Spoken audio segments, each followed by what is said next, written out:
नमस्कार साथियों।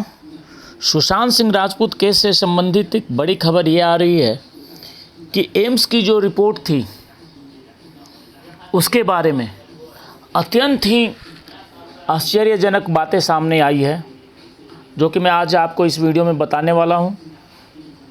देखिए, बॉलीवुड के अंदर ऐसे कितने माफिया बैठे हुए हैं, ऐसे बहुत सारे गिरोह बैठे हुए हैं जिनके पास पैसे की कोई कमी नहीं है।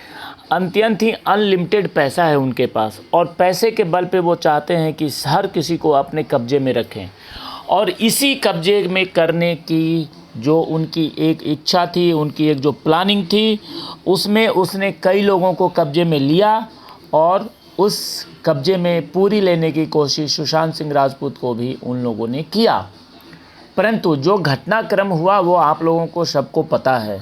तो मैं जिस विषय पे बात करने वाला हूं कि एम्स की रिपोर्ट, जिसमें कि 8 दिन पहले डॉक्टर सुधीर गुप्ता ने ये कहा था कि ये तो सरासर हत्या का मामला लग रहा है। लेकिन ऐसी क्या बात हुई कि 8-10 दिन के अंदर ही उन्होंने अपना पूरा स्टेटमेंट बदल दिया, और एक जो उनकी रिपोर्ट आई एम्स की तरफ से, उसमें ये कहा गया कि नहीं, ये तो आत्महत्या है। अब इस बीच की जो घटनाक्रम है उसके बारे में एक बहुत बड़ा खुलासा हुआ है, और वो खुलासा सिद्धार्थ पिठानी ने किया है। सिद्धार्थ पिठानी का ऐसा कहना है कि बॉलीवुड के अंदर बहुत लोग ऐसे हैं जो धनाढ्य हैं, जिनके पास अनलिमिटेड पैसा है, जो कि 2 नंबर से पैसे इकट्ठा करके रखे हुए हैं, और उन सब ने मिल करके इस तरीके से दबाव बनाया, और इस तरीके से उनका दबाव बना कि शायद वो अपने जो चाल थी, उनकी जो साजिश थी, उसमें वो कामयाब हुए, और उन्होंने रातों रात अपना खेल कर दिया। और इस खेल में बड़े बड़े चीज़ें बदल दी गई। बहुत सारे ऐसी चीज़ें हुई जिसमें से कूपर हॉस्पिटल से लेकर के दिल्ली के एम्स हॉस्पिटल तक की बहुत सारी चीज़ें शामिल है, जो कि धीरे धीरे अब सामने आ रहा है। और जो सामने ला रहा है वो है सिद्धार्थ पिठानी। सिद्धार्थ पिठानी रोज़ाना कुछ न कुछ ऐसे अपडेट्स दे रहा है, जो कि इस सुशांत सिंह राजपूत केस के लिए एक महत्वपूर्ण कड़ी है, महत्वपूर्ण सबूत बन रहे हैं। और जल्दी ही इस मामले में एक ऐसा कुछ होगा, जो कि मेरा अंदाज़ा है कि इस मामले की ये जितने पॉइंट्स इकट्ठा हो रहे हैं, क्योंकि ये एक सबसे बड़ा पॉइंट था कि अचानक ही एम्स की रिपोर्ट जो बदल जाती है और उल्टा आ जाती है। पहले कहा जाता है कि ये हत्या है, फिर कहा जाता है कि आत्महत्या है।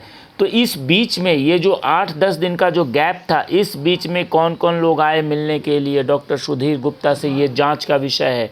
उनके कॉल की ट्रैकिंग की जाए, उनके कॉल रिकॉर्ड्स चेक किए जाएं कि इस बीच में जितने भी ये सारी सेटिंग हुई है वो सब कुछ सामने आ जाएगा। और जो दबी जुबान से जो खबर आ रही है उसके मुताबिक बहुत सारे बदलाव हुए थे, और उस बदलाव के एक ऐसी रिपोर्ट से इस केस का बहुत ही बड़ा नुकसान हुआ। और ये पूरा देश में ये केस जब पूरा गूंज रहा था हर जगह, उसी अचानक बीच में ये रिपोर्ट आती है एम्स के तरफ से कि ये नहीं, ये तो आत्महत्या है। उसके बाद से कहीं ना कहीं थोड़ा सा इस केस में एक दबी जुबान से ये बातें चलने लगी कि ये तो आत्महत्या है। तो लेकिन ये ऐसा गेम क्यों किया गया और किसने किया, इसके बारे में सारी चीज़ें जानकारी दिया है सिद्धार्थ पिठानी ने। और सिद्धार्थ पिठानी जो कि इस केस का एक मुख्य मोहरा है, और वो अभी भी जेल के अंदर बंद है, उससे रोज़ाना पूछताछ हो रही है। और एनसीबी की जो पूछताछ में जो चीज़ें सामने आती है उसमें उसके ड्रग्स एंगल के बारे में बातचीत होती है। और लगातार इस बात का ये हो रहा है कि बॉलीवुड के अंदर जो माफिया लोग बैठे हुए हैं, उन लोगों ने क्यों सुशांत सिंह राजपूत को टारगेट किया। और उन लोगों ने ही प्लांट किया था सबसे पहले रिया चक्रवर्ती को, क्योंकि रिया चक्रवर्ती को आगे बढ़ना था, और रिया चक्रवर्ती अपने आगे बढ़ने के लिए किसी को भी ख़त्म करने की तैयारी में थी।